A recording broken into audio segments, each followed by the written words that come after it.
Hello, hello, hello, hello, hello. Wherever you are on our dynamic planet called Earth, I hope you are having a thought-provoking day, evening, or night, wherever you happen to be located. As you can see, I'm in my favorite 3D program, Blender version 2.82. But the topic I'm covering is for beginners, regardless of the 3D application. Whether you're doing 3ds Max, whether you are using Maya, whether you are using Cinema 4D, or whatever. It's a modeling technique that I recently have found helpful. So let me get into my demonstration figure. Now, if you're new to modeling organic, human-like figures, I made this little figure within a span of 5 minutes. It could have been 6, 7, or 8, but you get the point.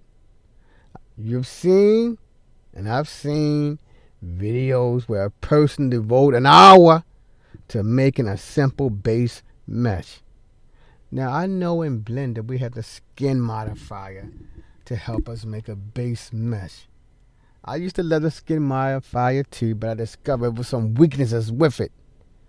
The main weakness I hate about that skin modifier, sometimes it had a hole in your figure, and you have to take the little vertex and squiggle it around and close the hole.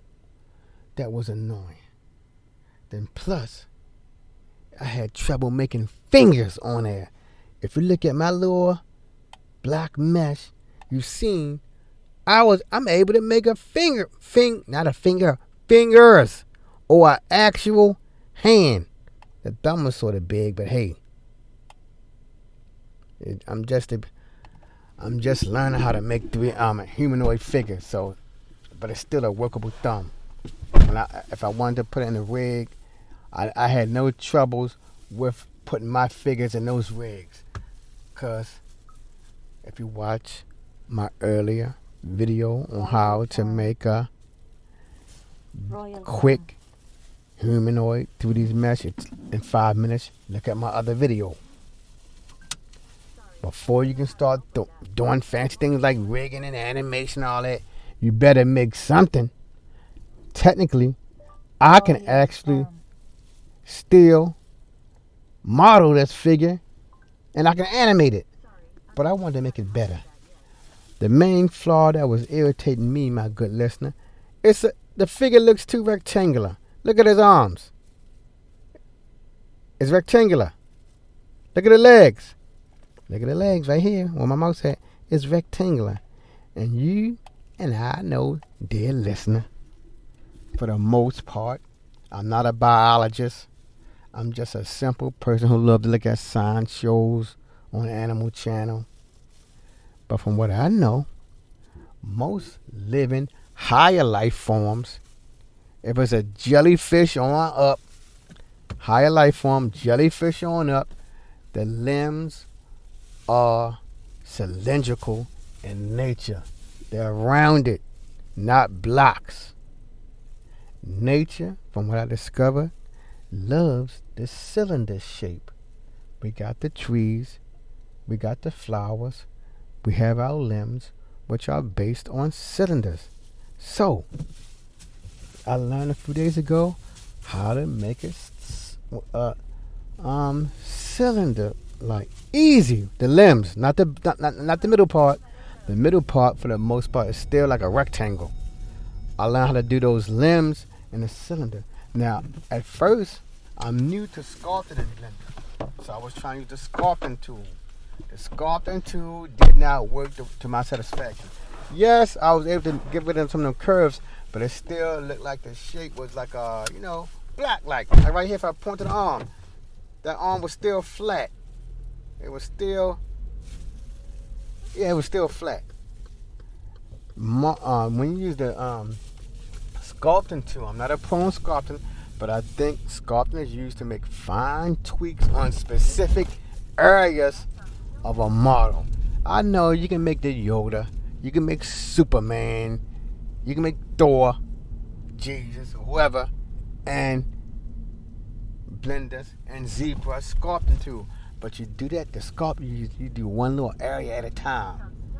That's the benefit of sculpting. You do one, like with clay modeling, one little area at a time.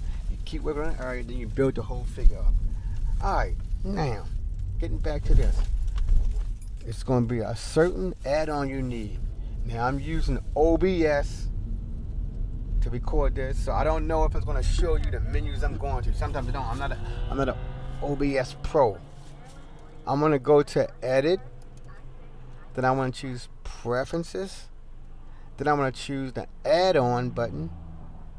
And that box with the hourglass in it, you just type in the word loop. L-O-O-P for me. Alright, then you should see something called Mesh Loop Tools. Click on that. Then you come all the way down to the lower left. You see the little rectangular box with the 3 lines in it. You click on that. And you just save it. Save your preferences. And that should do it. So one more time. Because I don't know if OBS is showing these menus. Because sometimes in the past it didn't. I got to figure it out one day. You go to Edit. Go to Preferences. You choose Add-on. You click in that little box with the hourglass on it. You just type in Loop. Then you click on, make a little check mark in the Mesh Loop Tools. Give it a little check. Then you come all the way down to your lower left corner. You see that little rectangular, the dark rectangular box with the 3 white looking lines in it. You click on that and then you just save. Because to do what I'm going to do, you need those loop tools. If you don't have the loop tools, I don't think it will work. I haven't tried it without it, but it won't work. Alright, so we're good to go. And also, before I go on, I have my object in one of the modes. I have a modifier on it. Let me see. My modifier is the beloved mirror modifier. Because you know, organic shape is basically, like, especially for humans, like animals, the higher life form animals. A jellyfish is not symmetrical. But if it has permanent limbs and the limbs don't move all crazy looking like an octopus limbs, the figure usually is symmetrical. Alright, so I have it on the mirror modifier. So what I do to one side will instantly happen to the other side. I have it in object mode. Let me take it to edit mode. I'm in edit mode. As you can see, my dear listener, I have not subdivided this thing no 5, 6, 7, 10, 30 times. I just subdivided it once, maybe twice, and that was it for me. But if you want to subdivide it more, you can. But hey, you will have to keep selecting those loops. That may take a lot of time. So let me begin. First, you want to use the Shift and Alt key simultaneously to make sure you get a edge loop. So we're using edge loop and those loop tools. Those are the main thing that make those limbs cylindrical. Once more, edge loops and those loop tools. So I'm gonna make this arm right here. Oops, I have to click on my edge. You make sure you have to have it on edge select. Edge select. I'm gonna hit Shift, Alt simultaneously. Click again. Let me look. Okay, it's selected. Now I right click up at the right top, and you can't miss it. It has loop tools. I click on circle. Now I want to keep on moving. It don't like much happen yet. Click, Shift, Alt simultaneously. Right click, loop tools, circle. Now look at that. Now I'm gonna leave it at that. Now if you look at my limbs now, it's more cylindrical. Look at that. On both sides. Cylindrical limbs. Not perfect, but it don't look like no box. And if you want to make it better, you can add more and more subdivisions to it to make it look more and more smoother. But this is just a demonstration. I don't need to go that far. Alright, I'm going to shift down and go to my leg. As you can see, I usually like to have a couple edges here, but I only have one. That's going to have to suffice for now because it's just a demonstration lesson. Shift, Alt simultaneously, click on the loop, it's selected. Right click, and you click on your loop tools and circle. Oops. Loop tools, circles, and there, it's circular.